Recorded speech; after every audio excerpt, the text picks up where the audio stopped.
Hello, and welcome back to Dev Game Club, a weekly podcast in which two veteran game developers look at games from the past to discuss their relevance and impact today.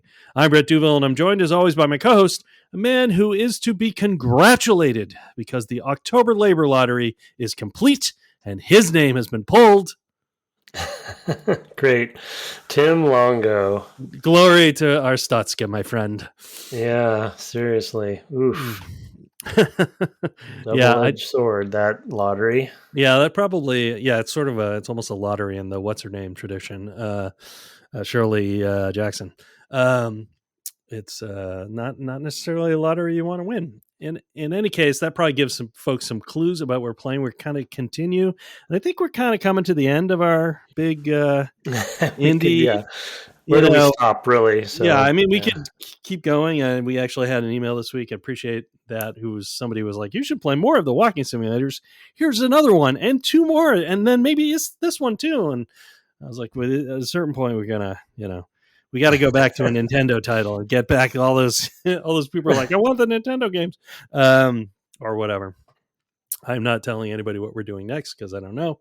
But we are going to go to one last kind of little mini series of just a few weeks of, the game this week is, of course, Papers, Please. The next one we're going to play is Cart Life. I'll just go ahead and announce those together because they share a sort of vibe. Wow, can't wait for Cart Life. Yeah, well, boy. Well, even in gameplay, I would describe them as sort of tactile simulation-y games, but that, as Papers, Please shows, are simulating things that you don't normally see simulated in video games. So some people describe this also as kind of a puzzle game genre. I don't really think that that's apt. I think they are really just tactile, almost job simulator games more than anything else. Right. And what they are meant to do, they've been tagged as well as empathy games, where you are empathizing with the plight of a particular, maybe fictional. I mean, definitely fictional in this case, but sort of type of person, doing a job that you maybe haven't seen before in a game. And the other thing I would describe them as would be sort of as what Ian Bogost called a persuasive game, though his book, I think, came out long before these sorts of games came out. And we're describing kind of an earlier spate of games. So I think that that's kind of where I would put them, sort of persuasive in the sense of representing something, which is why the empathy game label, I think, makes a lot of sense. But just kind of like showing this and persuading you, this is why this is a bad choice for, in this case, for government, and systems and things like that. So you had no real experience with this game, I gather. No, nope, okay. I did not. So did you have any idea what you were getting into? Well, I mean, I had seen screenshots, just through osmosis, and so I definitely guessed at what it was going to be, and I had a feeling at what sort of like, but like you said, the tactile elements of it, I wasn't anticipating it being so tactile as far as the paperwork goes, and as we'll get into, I was not anticipating how deep it was going to go, I guess, like you just said, on the empathy side of it. Right. And how thematically, and I guess I'd say, what's the word that I want to have in my notes that I'm just blanking on? The commentary. For some reason couldn't think of the commentary that is attempting to be, there's commentary in there. So yeah, and it's not particularly subtle necessarily. I would say no, not subtle. It's more of where I was going was more of like, how not subtle it is. Yeah. Do you know what I mean? It's like, it's clearly clearly there's a message here, but I guess, yeah, sometimes when people go so hard on that kind of commentary, I side eye it a little bit. Of sort of like, you can overdo it. For me, at least, as an audience member, sometimes people can overdo it, and then I kind of shut it down. You know what I mean? Mm, I kind of like, okay, I see what you're doing here. This is a little bit too much, but anyway, I mean, in the game, it's not something you almost ever see, right? right. Especially, so I understand why it's kind of heralded as such a legendary game. You know, on, on the wiki, you see them talk about it as, one of the greatest games of all time, and it's, stands out. So I definitely see why. Sure. I mean, I think it has some things in common with um, the Brenda Romero's kind of board games. The mechanic is the message. Like I think she's kind of coming from a similar place. Yeah. Hmm. And so I think that this was kind of something that was in the air, at the time. I'm pretty sure that would have been pretty contemporary. For example, Train, I think, was around the same time as this Yeah. game. But we'll get into that more, I guess, as we go. I think we will. I think there's enough here to play a couple weeks. If we find not, we'll just kind of bleed into Cart Life next week. I'm just kind of teeing that up for people to know. Um, Yeah. the let's talk a little bit. We're not going to recover 2013. We've been one of the nice things about doing a bunch of games in a row, all from like the same 2 or 3 years, is that I can just say, oh yeah, we just talked about this, even if it was 6 months ago. Not that it was necessarily 6 months ago that we last talked about 2013 games, but it might be the last time we actually listed a whole bunch of games. But I'm just going to keep kicking that can down the road because I don't have to spend time looking all that stuff up. Even if I could just copy the list from another episode. But it is sort of the probably this and Return of the Obra Dinn are probably Lucas Pope's most well-known games. He is a solo creator, although he works, I guess, and alongside his wife as well, who was also in games. He started at Naughty Dog doing graphical user interfaces to their tools. I guess a lot of their tools before that had been command line, and making something that's a little bit more, easy to use for non programmer types is often a very helpful thing. Um, I often do that myself, just like, hey, let me just whip this thing together to create a whatever, to make it a little easier to do those sorts of things. And even a simple one is a lot better than what are the command line arguments to this tool I've written. So he started out there working on the Uncharted series, which also kind of sets this in its time, or sets him kind of in that time. And then later moved, I've only got a couple of the games here just because I think most of the browser games are sort of feel like little asides while he was kind of developing his thoughts about what I think of as his main games. But one thing that stands out from his early career is Helsing's Fire, which was an iOS game, which I quite liked, and you were remembering taking a look at some screenshots. Yeah. No, I think I might have actually played it Hmm. a little bit. I don't think I finished it or anything, but it was, like you said, in the early OS experimentation days, like where everyone was, blue ocean trying to figure out what to do with that thing. I do remember that one standing out. Yeah, I didn't know that was him. I actually had forgotten it was him, and was looking him up for this ep, and that was a great.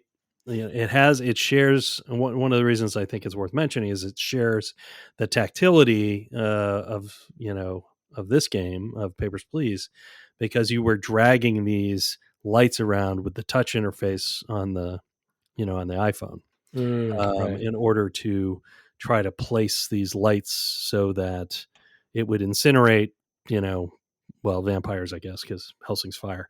Um, so that was a pretty decent game. That is one I think I played all of on the phone, which is a rare thing for me. And then Papers, Please comes out in 2013. Helsing's Fire was in 2010, and then later, and my favorite game of his for sure is Return of the Obra Dinn, which came out in 2018. It has a delightful 1-bit look to its rendering. It's pixel on or pixel off. It is really, really cool. It is a 3D game, and it is a puzzle, definitely a puzzle game where you were trying to figure out what happened to the, I believe, 40 crew members of a ghost ship that came into port with everybody dead. So you're trying to figure out who was who and how they died and when. So it's basically just a big puzzle where you go through and look through scenes, play through. There's, things are happening, are animated and happening. There's conversations happening.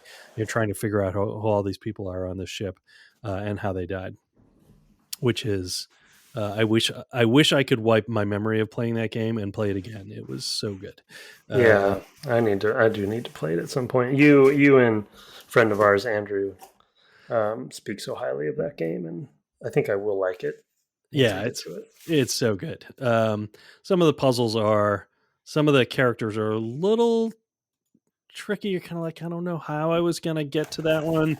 Although you can kind of do some guesswork and process of elimination on some of the trickier ones, and there's usually fewer characters left and things like that. You basically have a picture, of all the crew, like when they set off from port, and you're like, who is person number 3, labeled in this photo, and trying to figure that out from all kinds of different context clues and different scenes that play out. So good. It is so good. And then last year, I just want to mention he had a couple of games out. One of them was a browser experiment called Moida Mansion. Moida, I think, for murder. And the other was on the Playdate called Mars After Midnight. I have not played either of those. But he is a somewhat prolific fellow in his solo career. He has, I'm seeing, about 10 games since 2009. And some of them quite successful. Return of the Obra Dinn, I think, and Papers, Please are two that really, really broke pretty big, especially for an indie solo developer. So I will, since I've been talking about Lucas Pope quite a lot, I'm going to leave it to you, sir, to describe kind of the basic, well, start wherever you want, but I was thinking we would get to the kind of basic gameplay of Papers, Please and kind of go from there. Yeah. Okay. Yeah, I'll dive in. Yeah, I mean, I'm assuming a lot of the audience knows at least of the game at this point, but yeah, I mean, you in your intro you describe sort of the setup, and it's a sort of, I guess, a easily said, it's 1982, I think the game takes place in, and it's easily described as a Cold War, not just setting, but I'd say stylistically, even in the logo, you can see the sort of Cold War Soviet kind of influence, or Eastern Bloc kind of influence, if that's the right term. But it's also stylized pixel, low resolution art, but stylized in a really good way. Like, I really love it. It's really cohesive, and all 2D. And there's this interesting combination of the main screen where you have this sort of representation of the line of people who are coming across the border. You're an immigration officer. As you said in the intro, you were awarded the honor of that job. Yep. And you're kind of starting at the bottom of the ladder, it seems like, and you got to work your way up. But you have this really interesting, and this is where some of the simulation, I guess, tropes, I would say, come up, where you have this. It reminds me of an old like Commodore 64 game that I just can't think of right now, but where, there's oftentimes you would have that sort of top screen, and the way that they would, or even kind of old Western RPGs did this a lot too, where you'd have the gameplay space, and then above you'd have some representation of, a pulled back camera, essentially, so you could see, the overworld or something. But in this case, you just see this endless line of people, of people crossing the border. And the people are represented by, very small number of pixels, but all very stylized. And then you see your booth, and there's a loudspeaker where you call next from, And then down below, the main part of the game, which I really didn't anticipate being as elaborate as it is your basically your desk, and you have the window for the person who pops up, just like you would when you're going, through immigration at the airport or something. Now, and the person steps up, and you don't see your character, and they hand you their papers, and you ask them for their papers. But the paper shuffling is like my favorite part, and I'm really, like, again, surprised by how much there is and how elaborate it is and how bold of a, like, commitment to that design choice it is, because you literally, they put it down and you drag. I'm playing on the Steam Deck, which is not a good game for the Steam Deck because it's really better for touchscreen or a mouse, but I'm using the touchscreen, so I'm playing it like I'm playing on an iPad. So it's really Right. it's really silly, but it works. I'm just touching the screen and dragging the passport over to the right, and then you have this desk basically, and all the papers are represented through the interface as their own objects, and you can move them around and shuffle them, and order them based on sorting. If you want something on top or whatever, drag it around. And each day you're given this set of rules that you have to abide by to make sure that any immigrant coming in or anyone crossing the border is abiding by those rules. And of course, through the game systems and those mechanics, they're going to up that. It's kind of, the other note I wrote down, I can see why people call it simulation. Maybe I can see where the puzzle comes in. The other one that I thought of, because of the time element, because each day you get paid for every person that you process, and you or I will get to the other in between portion of the game in a second. But so you actually are on a timer. The day is over, and you need to process as many as you can. But the plate spinning analogy came up to me as well, Mm. because of the timer, and because the stakes are so high with getting, which I'll describe later, how my first game ended so tragically, and probably everyone's first game does.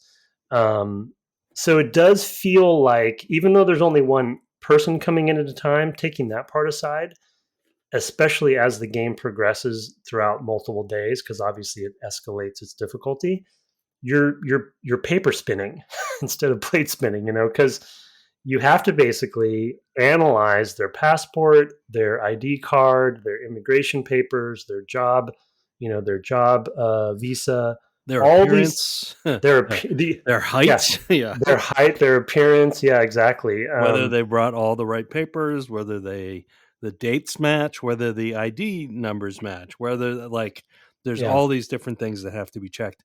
There's even, they're coming from we should say, a fictional set of countries, which, like you said, feel like a bunch of Eastern Bloc countries, though they are not. They are not remotely, related to real countries or a real border in that sense. But each passport has its own color and a sort of symbolic identifier and a number of places where it could have been issued. And I don't think probably this early in your game or my game that has come up, but I'm always checking it anyway. And I, of course, haven't learned the countries yet, so I'm like, I can't immediately identify some of the covers. So, like, I know the Ostroska one, but I don't know most of the other ones by sight yet. So it takes Yeah. a Oh while no, to get. my rule That's the book or whatever is open. yeah. You're You have flipping you through have it a all the time. Yeah, you have. That's kind of what I meant by it's like, there's another analogy that I just can't think of, but imagine. I don't know. It's like you're kind of like an operator or something. You're like trying. They're coming in, and there's all this, like you said, data coming at you, and I do check all of the sort of districts and cities and issuing stuff, because that stuff has come up. But yeah, but as far as like people, what symbols and things are not, maybe hasn't, but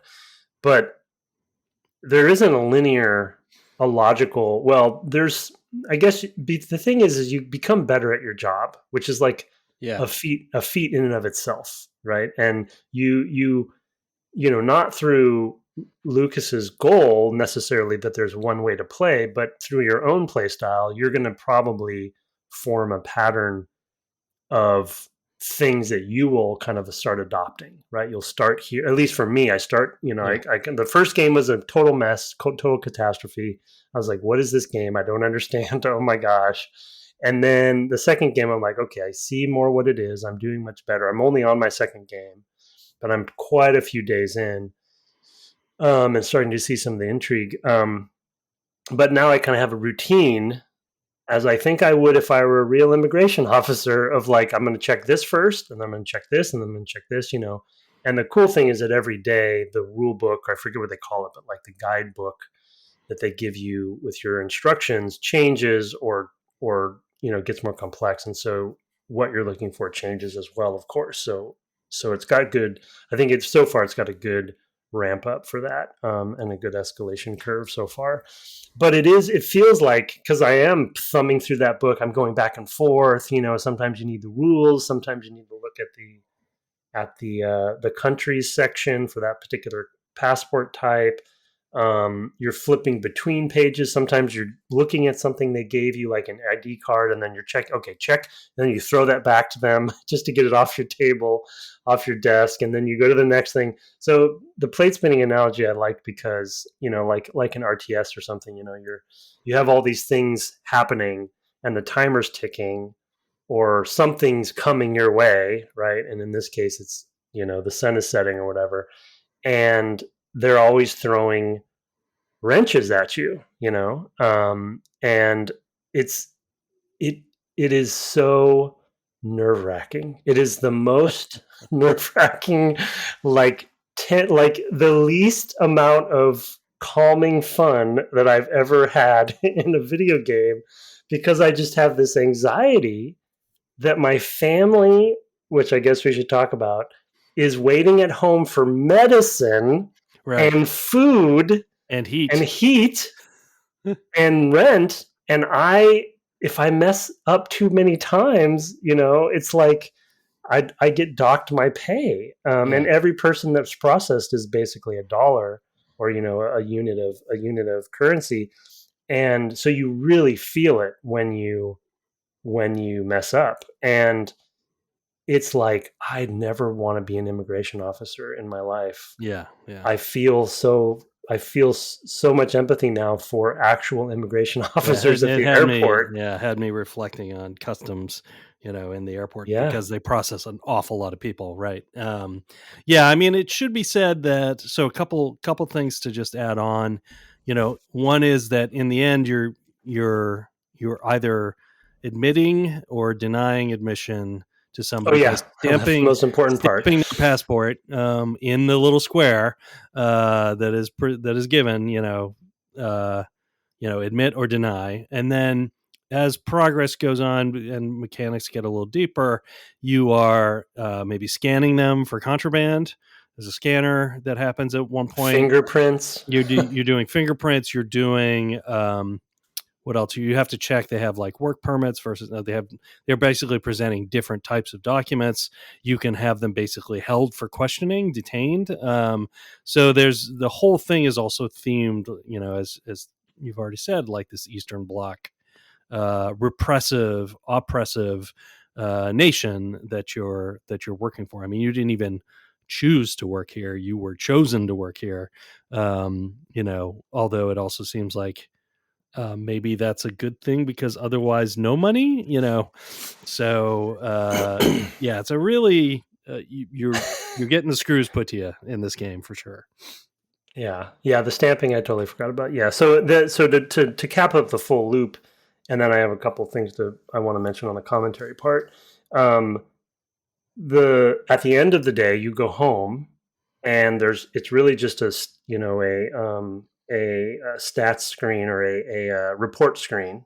It's not really represented, right? It's just a really simple interface, and it shows you basically your budget, right? Your personal budget, how much you made, how much rent was. And then on the right, there's a representation just with circles, and some text of your family members and their state. And like we talked about, there's hunger, there's cold. How cold are they? Are they sick or not? And obviously, each of those things costs money.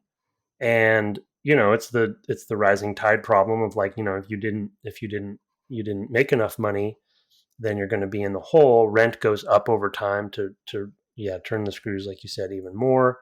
And then you have a choice. If you don't have enough money for everything you want, you have a choice to not pay for certain things to balance your budget some. um, and so, there are times when I had to choose between heat and food.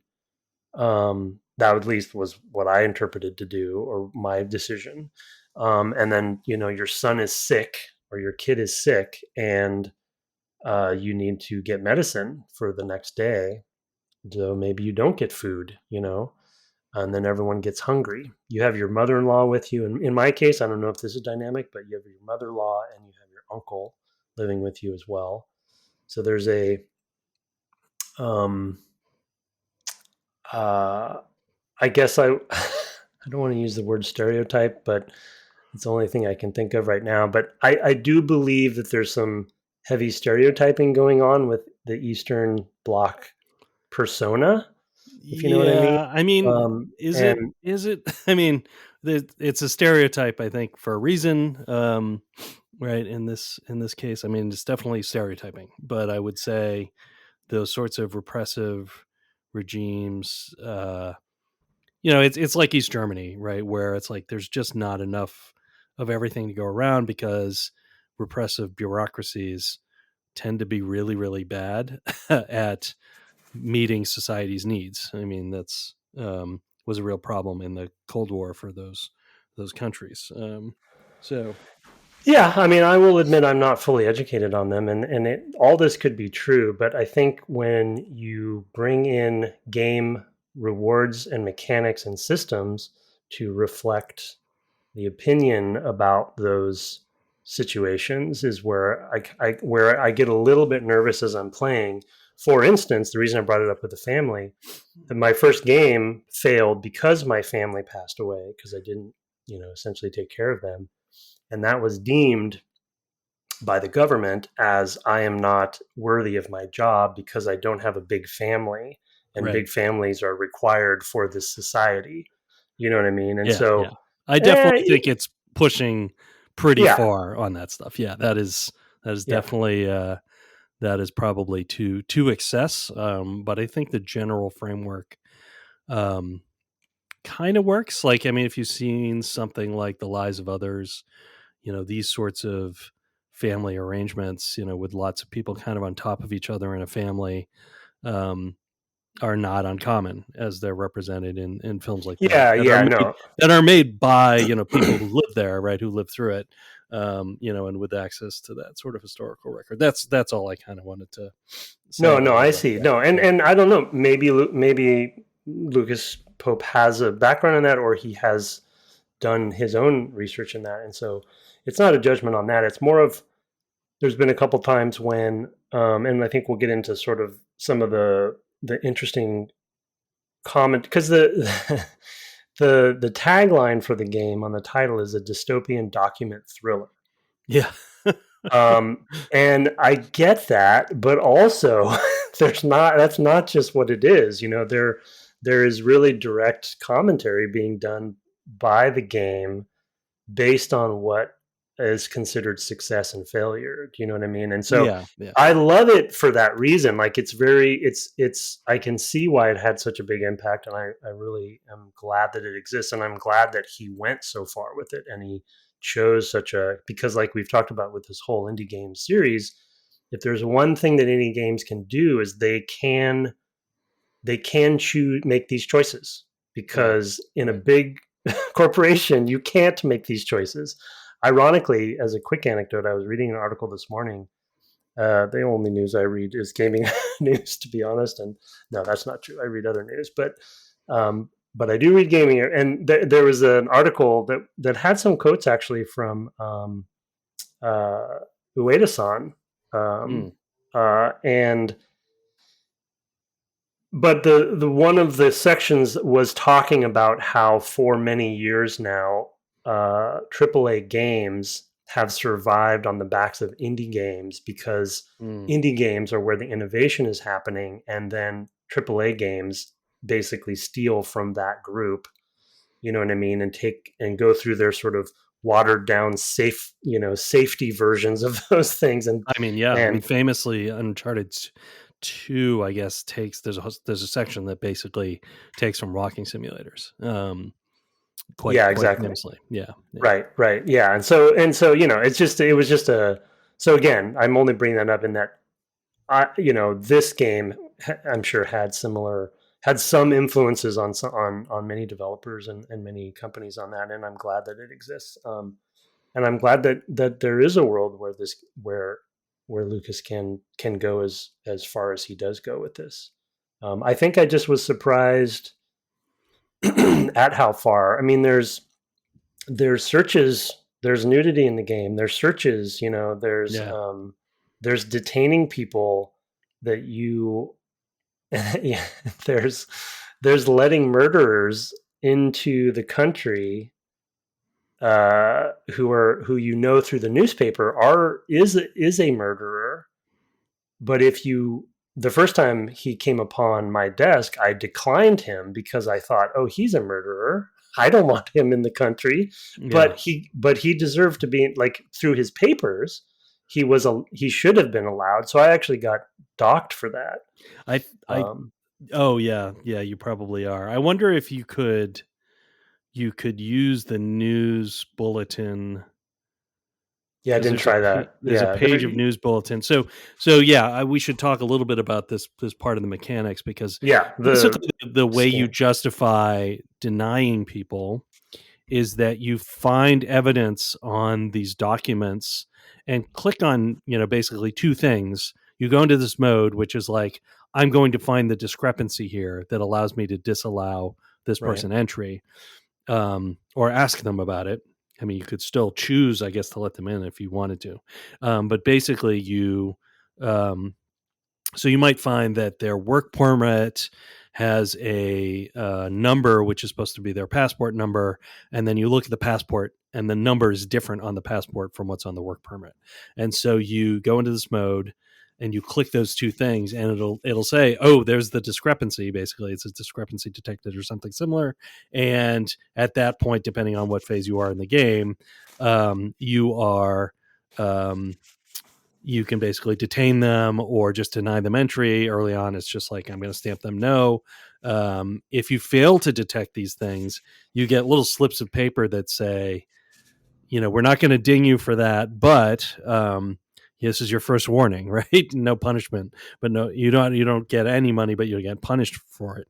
And so that's kind of mechanically how you're determining and basically telling the game, I saw this. It's not just accept or deny, it's denied for this reason. Right. Yeah. Yeah. It's very clever. It's very cool. Like the hyperlinks, for lack of a better term, where you can tap on those and then it links them together, and then there's always like a reaction from the person, of course, right? When you say, oh, this is expired, and they're like, that's impossible. Mm-hmm. It's like real life, right? It's like, I renewed my passport just recently, Yeah. when clearly you didn't, and then you send them away, and sometimes they get pissed, etc. But that kind of little loop is really cool, because again, it's for me, it's that paper. I'm shuffling papers trying to find the right discrepancy and what thing to link, which thing to link it to. I will try. I don't know. Well, I'm assuming going to fail. I want to talk about the save system too, because it's really also interesting solution that he has in there. But so I don't know if I'll go back to Beast to try that out to catch the murderer or not. But it would be cool if I can use the newspaper in that same way, Yeah. and then link, oh, this is the dude, detain him. That would be great. Yeah. I didn't think of that, but I felt punished when I thought I was doing a good thing. Like Right.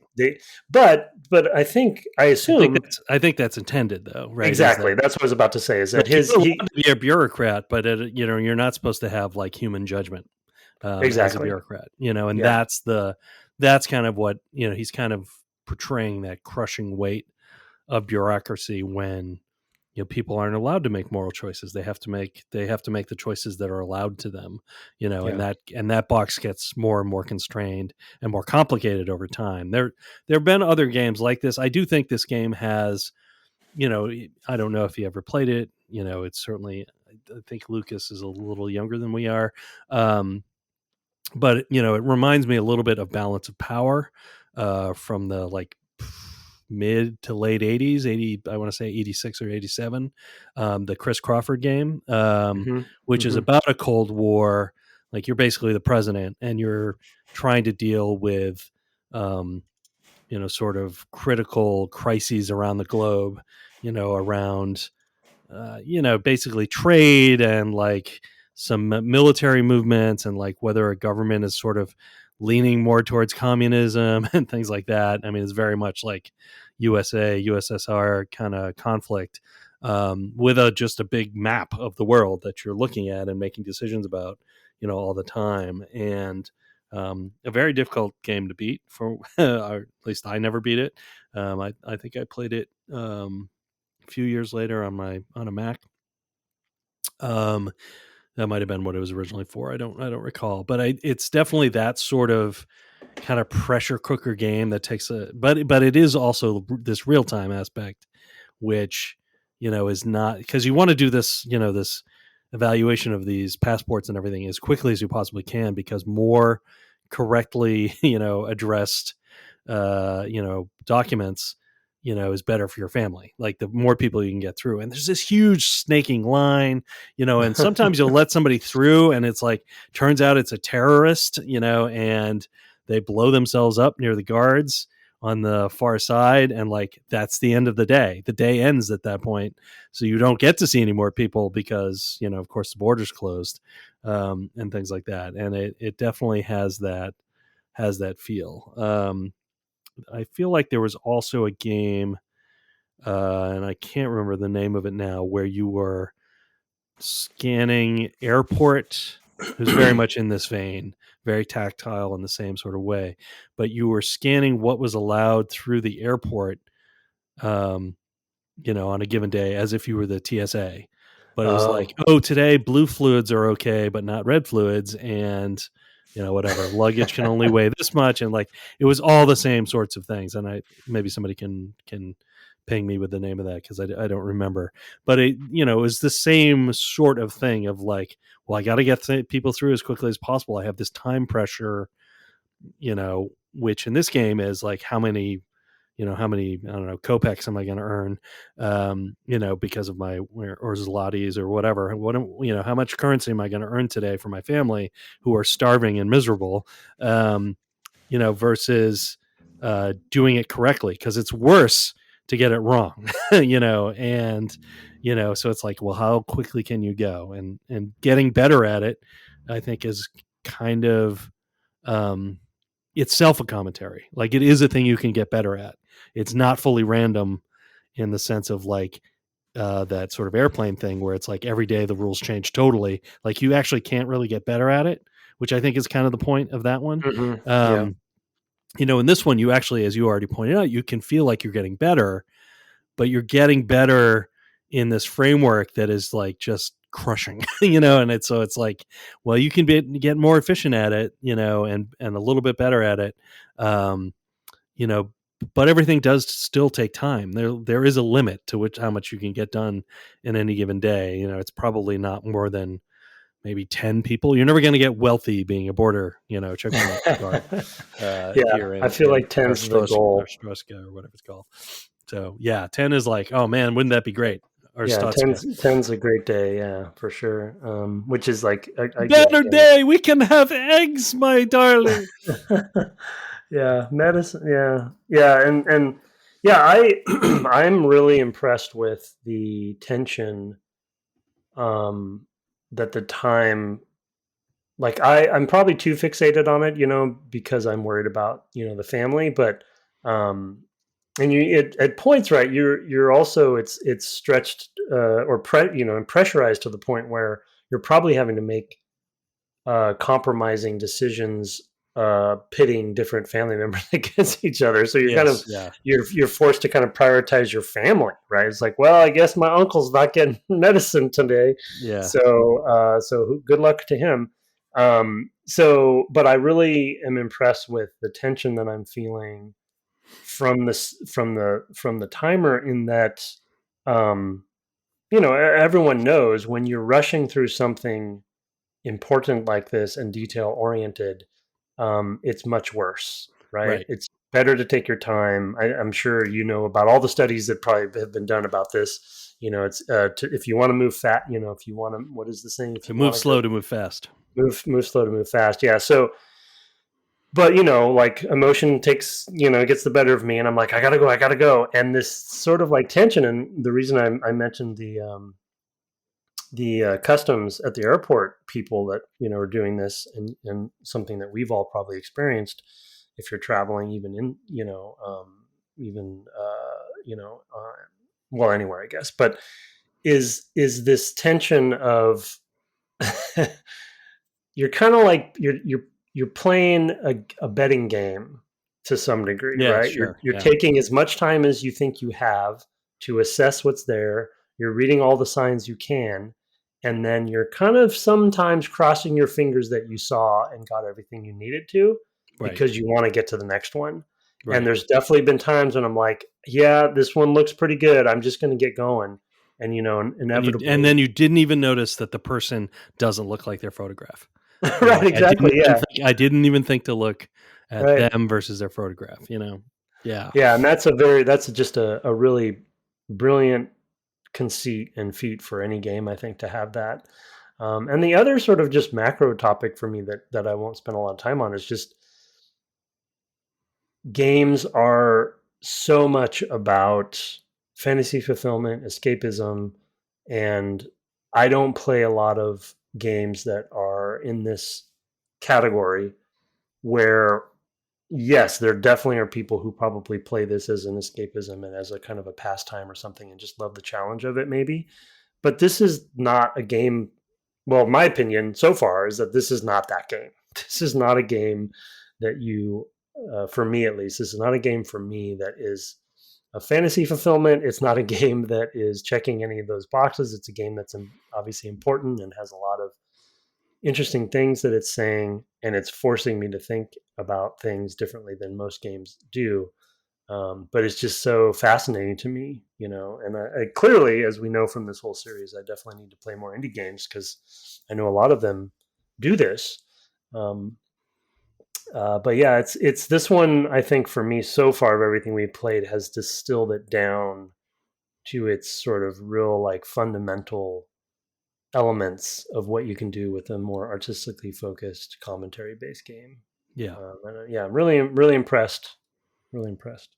Yeah. I mean, one of the things Like, I hot think, take. yeah. Hot take, Papers, Please, game from 2013 that got all kinds of awards, including Seamus McNally Award at the Independent Games Hmm. Festival. Is a good game.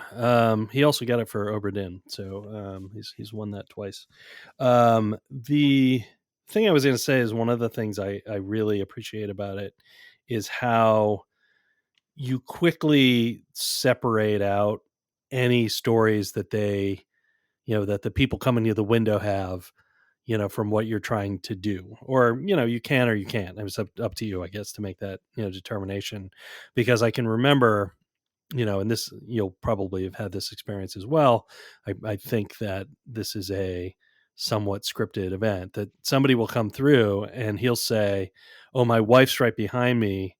If you could, you could get through her quickly to get her in as well." And then she has something wrong with her documents, right? And you just have to and you have to deny her. And there's lots of little stories embedded in the thing as well, like that. But to earn for your family, you have to ignore all humanity.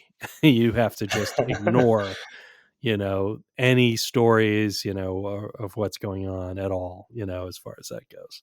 So I Um, don't know if I just won't win the game, but I so far have not been ignoring like that one in particular. I have never denied her. Oh, okay. I just take the hit. You Well, just take the hit. I'm I not. mean, I'm not. it's also up to you, right? That is Yeah. a means, that I think is also a commentary of like there are ways for small defiances, even in an oppressive regime, right? Right. And Right. if you think that you can go without the medicine this today, like you can try to push your luck in that way, right? Of like, I really want to do this small human thing today just to feel human, in this very, Right. restrictive scenario. So it's a choice, right? I mean, that was part of, I referenced Train earlier. That was a big part of the sort of, the moral question that was putting to you, I think with Train. Um, Oof. so Yeah. yeah, I mean, Yeah. I think it You. was more effective earlier on when she was putting the game to people where the first card that you would get was not a camp.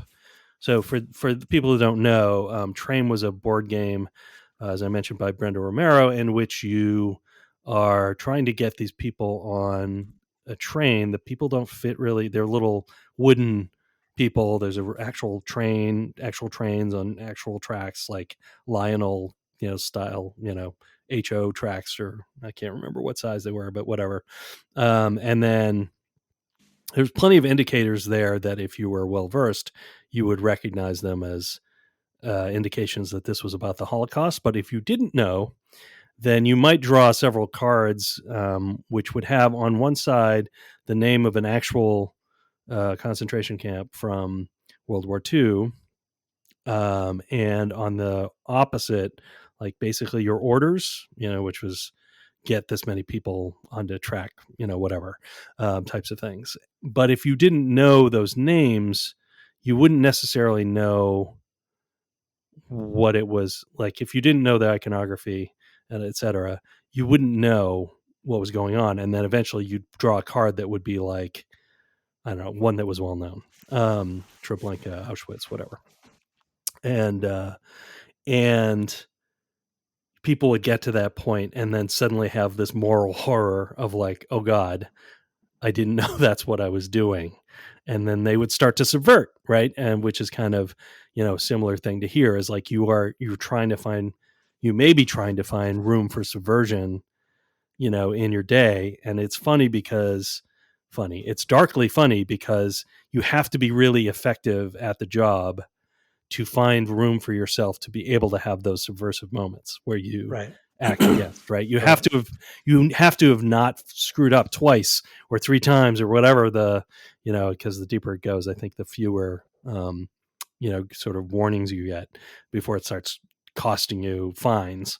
You basically have to store up enough to be like, this one's for me. I'm going to let this person go, because I went for their story, or what have you. So Yeah, you get more. Yeah, number. I assume that. Yeah, you get fewer numbers of warnings as it goes. I mean, I because feel like you've been on the early. job for 2 days, you should not need three warnings anymore. You should be able to get by with two. Yeah, and I had one of the officers come by and give me a plaque at one point. Oh wow, yeah, That was like, "You did adequate" or right, something. right. Because I definitely had messed up a bit and made some choices as well. And it's like, and it says on the plaque, "Hang this on the wall." It's just, yeah, so well done and so like on brand, the whole thing thematically. The one thing I want to mention about those where you are choosing to do one thing or the other, and um and essentially spending your warnings, or whatever they're called. I don't know how they. I feel like there's something on the interface in the at the end of the day interface that I don't understand yet. So I want to ask you about that. But also there's this mechanic where in some of those cases, if you defy, and I don't know what I guess I'd call them, if you have empathy, you will get rewarded a coin from those Mm, people. hmm. And I've gotten an achievement every time I've done those. I've done them twice. There's this woman who's trying to see her son, hasn't seen him in like 6 months or something, and he's across the border, and her papers are not in order, and I let her in, and I got a coin, and then the other one was the husband and wife, and I let her in and got a coin. And I guess it's a coin per like country or something. And then the Mm. end of the day interface, there's those empty slots on the left, and those are for the coins.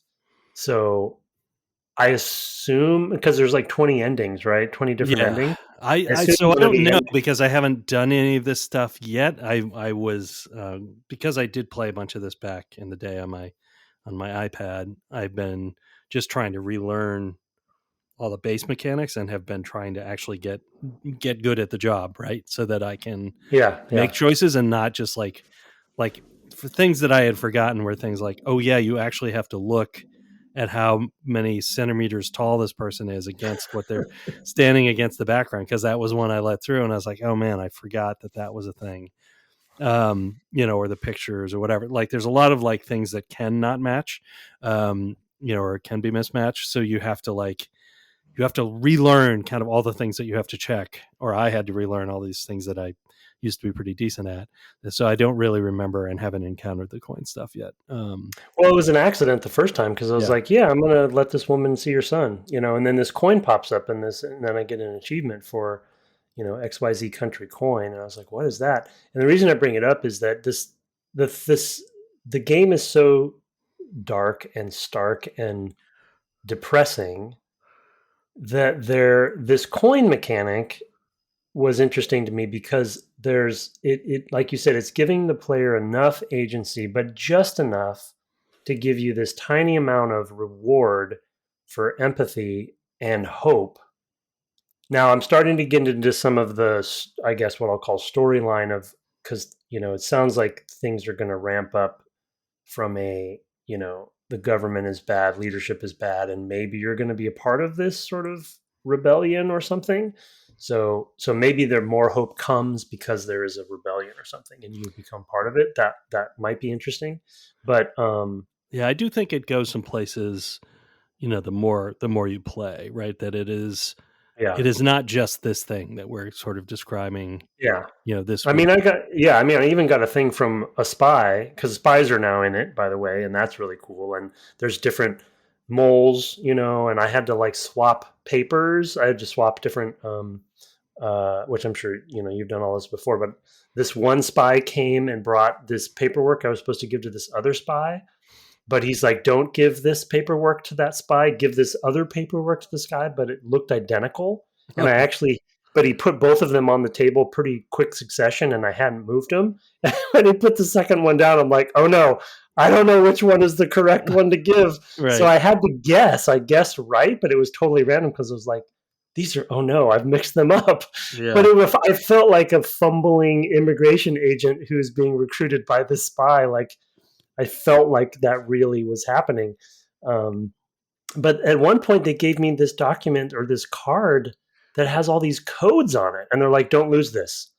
And so and now I can't wait to use this card for something because it looks like a basically an encryption key, which now I'm worried about trying to decrypt something in the middle of my day. So I don't know. It's starting to really ramp up and get more complex and interesting story wise. Um, but now I kind of want to find all the coins to see what they mean and what and I'm sure one of the endings is you've gotten all the coins and finished the game. yeah, But that sounds really hard because you'd have to you have to let those people in when they're not supposed to be there. So I don't know. right, yeah. I think that there's a lot of that. I mean, there's 20 different endings. In this, returning to it now, I only played once. So I've only seen one of the endings. I feel like I had seen many of them, maybe not all of them, when I originally played it. At the time, it came out right as I was leaving Bethesda, so I think there was a period there where I was like, you know what, I'm just going to play all these console games I haven't played, and I'm going to read. So there was definitely a time there where I think I just set this aside because I had other things I wanted to do. But that's my recollection anyway. Yeah, I my The first game that I failed on was ending number 2, where all your whole family Your whole dies. family dies, So, yeah. And they're uh, like, "Geez, you're really not part of the workers' rebellion that we thought you yeah, were," yeah, yeah. which is really quite something. So, well, we will try to get more of the endings next week and tell you more about what's going on. But I do think we've kind of captured the sort of feel of the game and sort of talked about these kind of pressures that make it into one of these empathetic games that, like you said, only it feels like only indie games can do. Um, and yeah, I'll have to go look up that interview. Um, Yeah, was I'll it find it. was he in conversation with Keita Takahashi by any chance? I think I saw that pass through my news feed at some I'd have point. to go back and look. Yeah, I Yeah, didn't. Yeah, I don't he's the remember. he's the Katamari Damacy guy who also Mm. he had a game out recently. So I feel like the two of them were in conversation recently, but I could be wrong about that. Yeah, I don't know if this was an old quote or not that they Oh, pulled okay. for this article, but Ueda said something like, "The age of mechanics is over." Oh, yeah, yeah, yeah.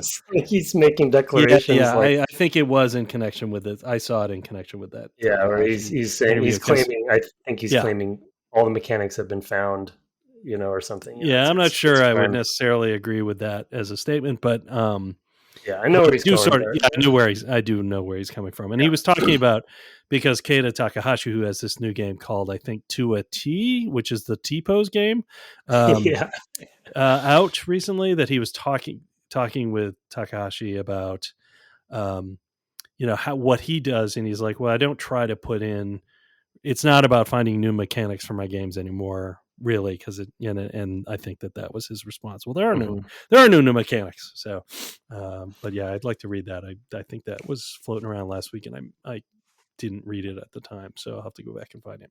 Anyway, we have an email. I thought we would catch up. We mentioned at the end of our interview last week that we had one email going, and you have it, sir, if you would like to read it. Okay. Subject is weapon power from Pity Retsum. Mystery dip. Uh-huh. Yeah. Mystery. I wondered if that would. Okay. I wonder if Yeah. that would get by you. Yeah.